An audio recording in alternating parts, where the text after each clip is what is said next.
Oi, gente, eu sou a Aline do Sempre Nerd, tudo bem com vocês? Bom, hoje eu tô aqui para falar de um conto que me surpreendeu muito. O Papel de Parede Amarelo, da autora Charlotte Perkins Gilman.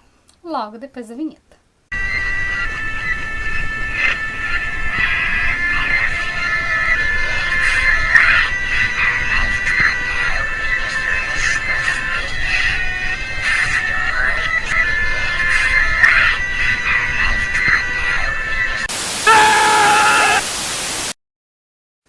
Bom, gente, eu recebi esse livro como um livro de ação do grupo editorial Record, né? Ele é publicado pela editora José Olímpio. Ele tem essa capa aqui, né, toda amarelona, por conta do título. E assim, aqui tá escrito um clássico da literatura feminista. Então, quando eu comecei a leitura, eu já esperava encontrar uma história que fosse falar então sobre o papel da mulher, né, nessa época da sociedade, que a história se passa em 1892. Mas eu me deparei não só com esses questionamentos, mas com uma história de terror, gente. Uma história de horror no estilo Edgar Allan Poe. E eu fiquei assim maravilhada, porque eu não esperava encontrar horror aqui. É um conto de terror. Incrível ainda, né? E como eu disse, no estilo Allan Poe, ou seja, se prepara para as insanidades.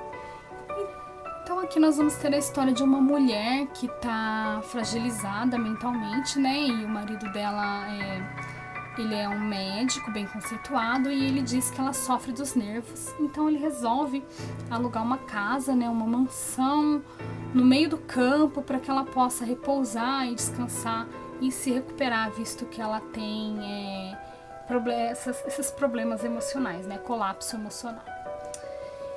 Então eles vão para essa casa e eles vão ficar num quarto no andar de cima, onde as janelas são todas cheias de grade e a parede tem um papel amarelo com algumas partes rasgadas, como se alguém tivesse tentado tirar. E é um papel que incomoda muito a protagonista. Ela sente aquele incômodo, ela acha o papel feio, a cor feia, os desenhos que parecem formas estranhas. Então assim, é um papel que causa muito desconforto. E ela comenta isso com o marido dela, né, sobre esse papel, e aí ele a chama de tolinha, né, porque ela tá sofrendo dos nervos e o papel não tem nada demais.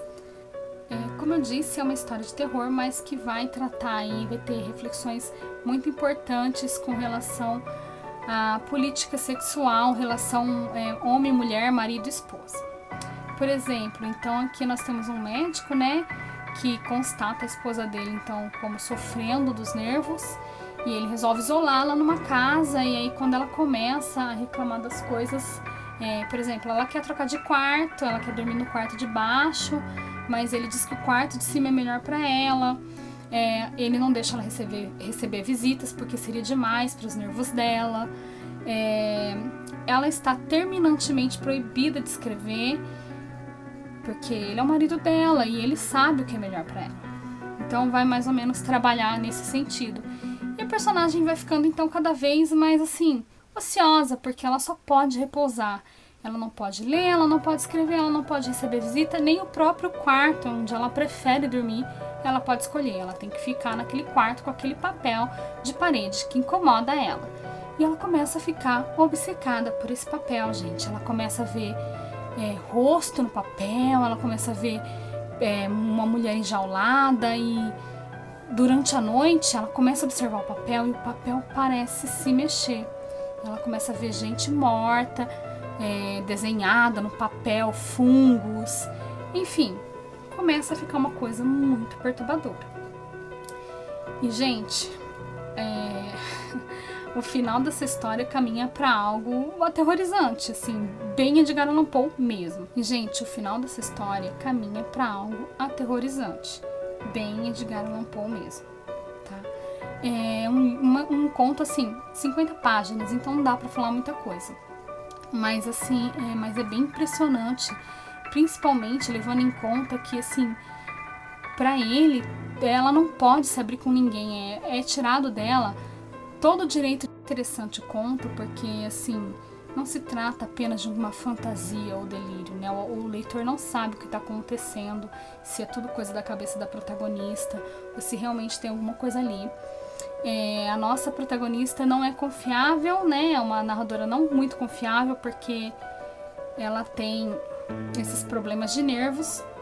E assim, o marido tira dela toda e qualquer coisa que possa distraí-la. Então ela não pode fazer nada, nem mesmo escrever. Então ela escreve escondido, gente. A narrativa é toda feita através de um diário dela. Então ela escreve nos horários que ele não tá e que não tem ninguém observando ela. É um conto assim de impacto muito grande, tanto na parte feminista como num conto de terror, porque eu não sabia, eu desconhecia esse conto. Eu acho que se você gosta de história de terror, você vai adorar esse conto, se você é fã do Poe. É um conto obrigatório, gente. E assim, eu achei muito legal uma mulher também, né? Assim como a Mary Shelley, a autora do Frankenstein, escreveu uma história de terror, porque não era muito comum naquela época, né? E fiquei bastante impressionada com a história. Eu adorei o final, o desfecho foi aquela coisa, sabe?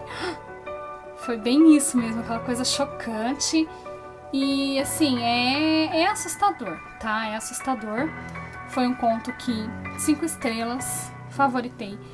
Vou reler e vale muito a pena, assim, tanto para você analisar nessa questão do feminismo, como para você ter uma história aí de trincar os ossos. Se você gostou, dá um joinha. Se você já leu Papel de Parede Amarelo, deixe seu comentário aqui. Beijo e até o próximo vídeo.